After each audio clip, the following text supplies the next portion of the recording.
धन्यवाद सर. एवढ्या स्तुतीसुमनाची आवश्यकता नव्हती, त्याची सवय पण नाही आहे. या जगातील सर्वश्रेष्ठ मातृत्व आईसाहेब जिजाऊ ज्या युगपुरुषाने आपला एक वस्तू सत्यामध्ये उतरवलं, छत्रपती शिवाजीराजे भोसले, ज्या युगपुरुषाने ही स्वराज्याची ज्योत शेवटच्या श्वासापर्यंत पेटत ठेवली, छत्रपती संभाजीराजे भोसले, भारतीय घटनेचे शिल्पकार बाबासाहेब आंबेडकर, जगाला शांतीचा संदेश देणारे महात्मा गौतम बुद्ध, अहिल्यादेवी होळकर, सावित्रीबाई फुले, ज्योतिबा फुले, तमाम परिवर्तनवादी महापुरुषांना प्रथमतः मानाचा मुजरा करतो. आणि आबा 7 तारखेचा कार्यक्रम एक आठवडा उशिरा घेतला, पण हट्ट एवढा होता, आबा यावेळेस कार्यक्रमाला गावात आलेच पाहिजे. ह्या गावचं ग्रामदैवत बक्षीबुवा महाराज, आबा मागच्या वेळेस कार्यक्रमाच्या वेळेस तुम्ही होता, अमर पाटील होते, आणि मगाशी एका नावाचा तुम्ही उल्लेख केला. आबा झालंय असं मागच्या वेळेस पण सांगितलं होतं, अगोदर पण सांगितलं, मुळातच बात नाहीये.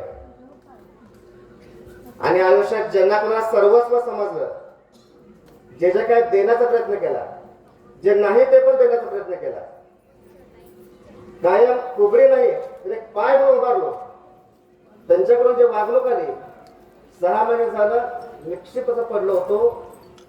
जेव्हा विधानसभेची निवडणूक लागली, मी बक्षीबाला म्हणत होतो की माझ्याकडनं काय चूक झाली की माणसाशी वागतायत.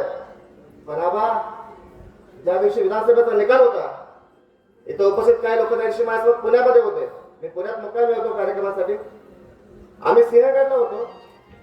मी म्हटलं बाकी कुणाचं काय घेणं देणं, माझाचा निकाल बघा, अभिजित निवडणार का बघा. कारण याच व्यासपीठावरनं मागच्या वर्षी मी बक्षीबाला मागितलं होतं की पुढच्या वेळेस आपण या कार्यक्रमाला यायचं, पण आमदार अभिजित म्हणून कार्यक्रमाला यायचं, आनंद तुम्ही बघायचं. त्यामुळं आबा आम्ही आमचं कर्तव्य पार पडलं, बक्षीबाने आशीर्वाद दिला, त्यांचंही कर्तव्य पार पडलं. तसं बघायला गेलं तर आमचा तुमचा बांध एक लागून नाही गेलं, गट नंबर फरक आहे, शिवला पण नाही. तुम्ही मांडायला वेगळा अक्कलकोटला, तरी सांगतोय तुम्हाला आता कानामध्ये सांगितलं, आतापर्यंत काय मागितलं नाही, स्वतःसाठी काय करायची इच्छा पण नाही. मगाशी आमचे उपमहापौर राजेश काळे सर आमचे खूप चांगले मैत्री, बसले की खूप छेडतात, काहीतरी बोलतात. आता मगाशी मी जॅकेट घालून बोलले, जॅकेटच्या कलरवरून बोलले, बौद्ध तुमचा कार्यक्रम आहे वाटलं, म्हणजे अजित पवारचं जॅकेट घातलं सर वाटलं, गुलाबी जॅकेट का बरं घातलं, अरे मला ते डिझाईन आहे, नाही तुम्ही काय तर करणारच आहे.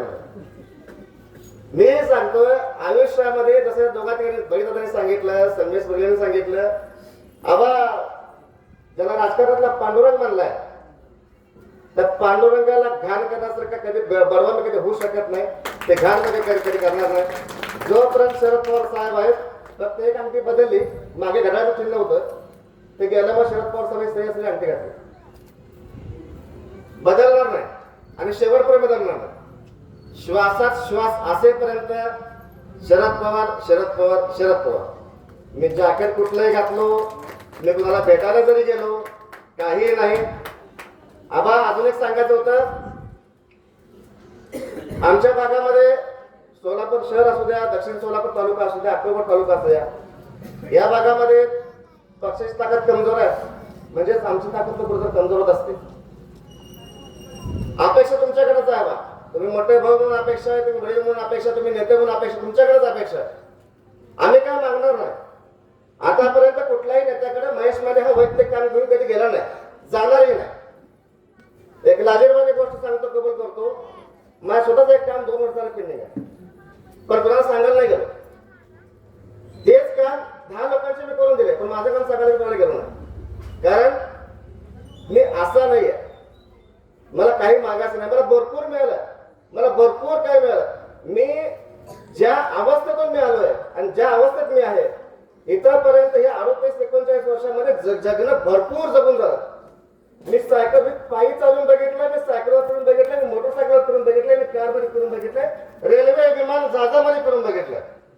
मी कडक भाकरी शेंगा चटणी खाल्ली एका हॉटेलमध्ये, आणि घरी कधी तर शिळी भाकरी लाल तिखट पण खाल्लेला आहे.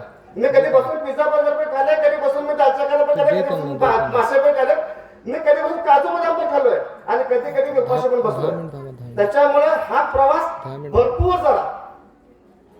जे काय वाटत हे पाहिजे किंवा हे करायला पाहिजे किंवा हे असायला पाहिजे, वैयक्तिक माझ्यासाठी भरपूर झालं, भरपूर काय करू. आता करायचं आहे फक्त शेतकऱ्यांसाठी. आम्हा तुम्ही पण कारखानदार आहात, तुमचे पण कारखानदारी आहे, फक्त वैयक्तिक मी तुम्हाला काय बोलणार नाही. तुमचा कारखाना खूप चांगला चाललेला असतो तेव्हा तुमच्याबद्दल काही नाही आहे.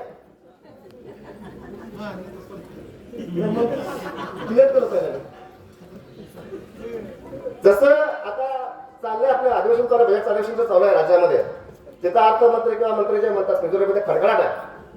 असंच जेव्हा छत्रपती शिवाजी महाराज राज्याभिषेक जेव्हा झाला त्यानंतर तिजोरीमध्ये खडखडाट झाला होता. मग काही लोक काही मागण्या होत्या, मग शिवाजी महाराज म्हणले की तूट भरून काढायची आहे, सध्याला पैसा नाहीये, पैसा उभा केला पाहिजे.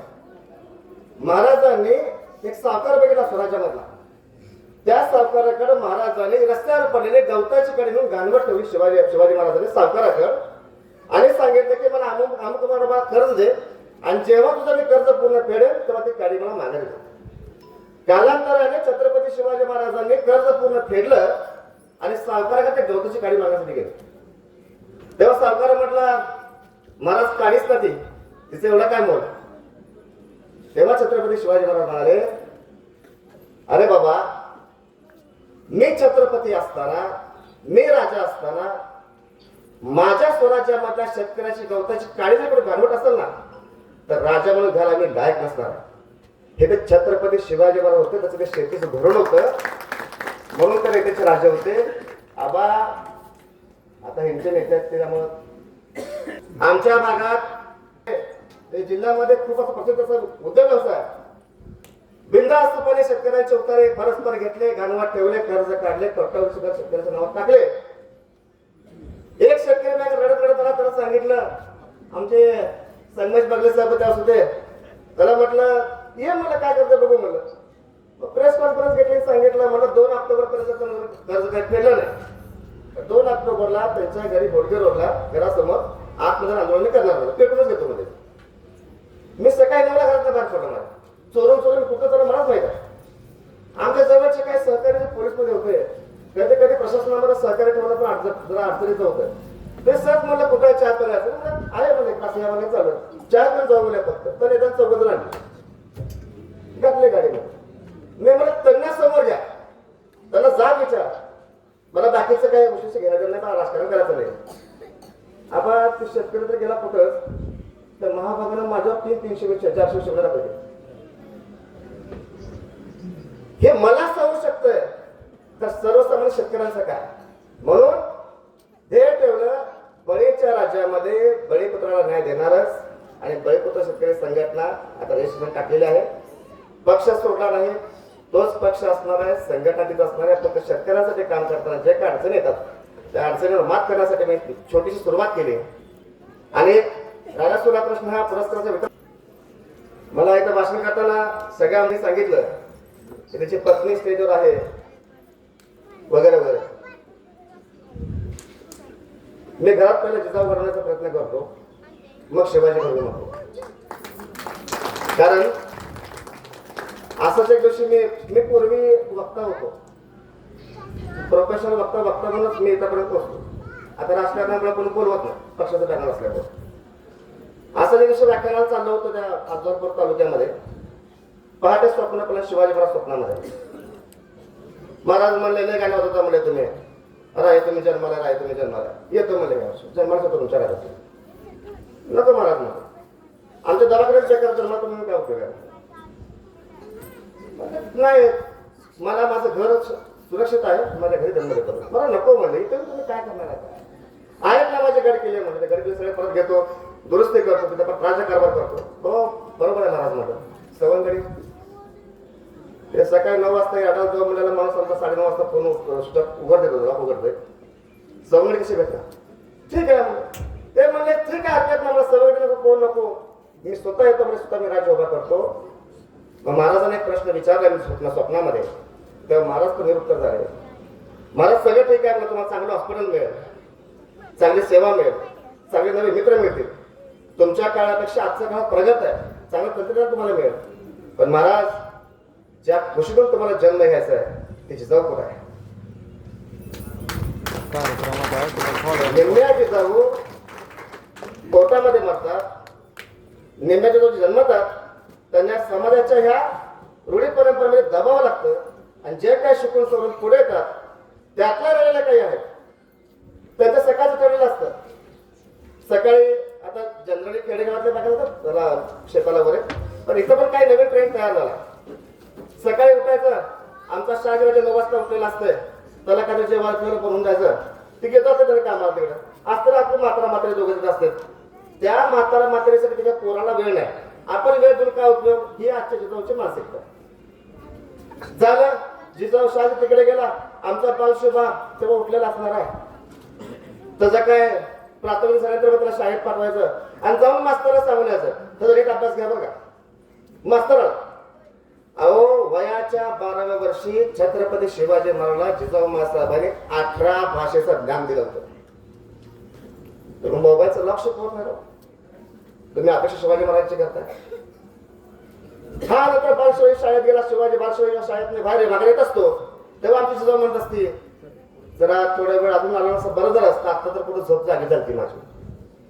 ते संपत मग लेकराचं काय करायचं, मग 8-9 वाजेपर्यंत काय थोडंफार स्वयंपाक वेळावाकडा काय असेल ते असेल. नंतर आता शहाजी येतोय रात्री घरी कामावर, तो सरळ आला तर नशीब, रस्ता बदलला तर त्याला कशाला लागल. मग त्याने रात्री येणार 9-10 वाजता जेवण करणार, झोपणार, झोपल्यात बालशोभा झोपले का विचारणार, सकाळी परत ते उठणार आणि जाणार नाही. शहाजीराजे बनणार कधी?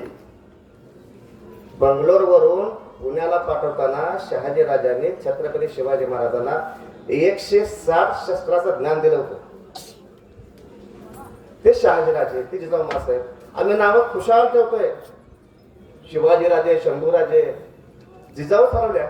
आणि जे काय 10-5 जिजाऊ जे असतात ना, दरवाजा पण बाहेर बसतात उंबरट्यावर, इकडची जिजाऊ, तिकडची जिजाऊ, तिकडची जिजाऊ. रात्री काय भाजी केली खराब झाली का, इडली का खाल्ला का नाही खाल्ला का, तेल मीठ तिखट, सासू किरकिरी केलं का, सासरा त्रास केला का, नवरा नीट बोलला का, धीर रागवला का, सगळं करोस तर दुपारची वेळ होती, चल बाई जाऊन झोपते मी.